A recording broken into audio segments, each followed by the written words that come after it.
بسم اللہ الرحمن الرحیم۔ السلام علیکم ناظرین، حضرت فتح موصلی رحمۃ اللہ علیہ کا شمار بہت اعلیٰ مشائخ کرام میں ہوتا ہے۔ آپ کو ذکر الہی سے محبت اور مخلوق سے نفرت تھی۔ منقول ہے کہ کسی نے ایک بزرگ سے کہا کہ فتح موصلی جاہل ہیں۔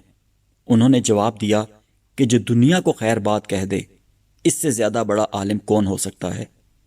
ایک مرتبہ رات گئے حضرت سری سکتی رحمۃ اللہ علیہ آپ سے ملاقات کے لیے چلے تو راستے میں سپاہیوں نے چور سمجھ کر گرفتار کر لیا۔ صبح کو جب تمام قیدیوں کے قتل کا حکم دیا گیا تو آپ پر جلاد نے ہاتھ روک لیا۔ جب اس سے وجہ پوچھی گئی تو اس نے بتایا کہ ایک بوڑھے خدا رسیدہ شخص میرے سامنے کھڑے منع کر رہے ہیں، اور وہ بزرگ حضرت موصلی رحمۃ اللہ علیہ ہیں۔ چنانچہ آپ کو رہا کر دیا گیا اور آپ فتح موصلی رحمۃ اللہ علیہ کے ہمراہ چلے گئے۔ ایک دن ایک عارف نے حضرت فتح موصلی سے صدق کے بارے میں دریافت کیا۔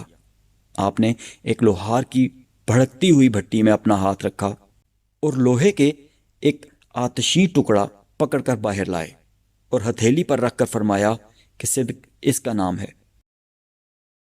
آپ نے حضرت علی رضی اللہ تعالیٰ عنہ سے خواب میں نصیحت کرنے کی استدعا کی تو انہوں نے فرمایا کہ بنیت ثواب عمرہ کے لیے فقراء کی تواضع احسن ہے، لیکن اس سے زیادہ احسن یہ ہے کہ فقراء عمرہ سے نفرت کریں۔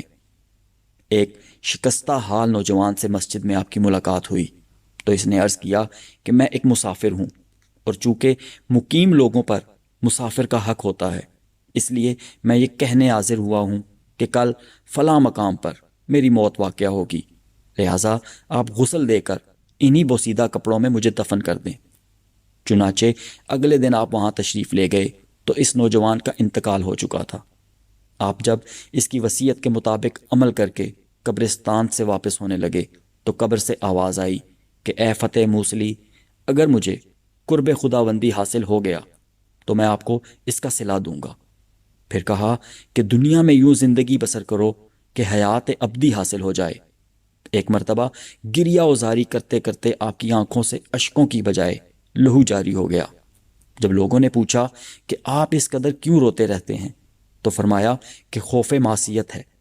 کسی نے بطور نذرانہ 50 درہم آپ کی خدمت میں پیش کرتے ہوئے عرض کیا کہ حدیث میں آیا ہے کہ جس کو بغیر طلب کچھ حاصل ہو اور اسے قبول نہ کرے تو اس کو نعمت خداوندی کا منکر کہا جائے گا۔ یہ سن کر آپ نے اس میں سے صرف 1 درہم اٹھا لیا تاکہ کفران نعمت نہ ہو۔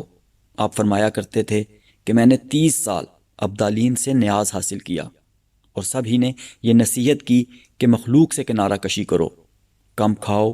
جس طرح مریض پر بلا وجہ کھانا پینا بند کرنے سے موت واقع ہو جاتی ہے، اس طرح علم و حکمت اور شیوخ کی نصیحت کے بغیر قلب مردہ ہو جاتا ہے۔ فرمایا کہ میں نے ایک عیسائی راہب سے پوچھا کہ خدا کا راستہ کون سا ہے؟ اس نے جواب دیا کہ جس طرف تلاش کرو وہی وہ تو ہے۔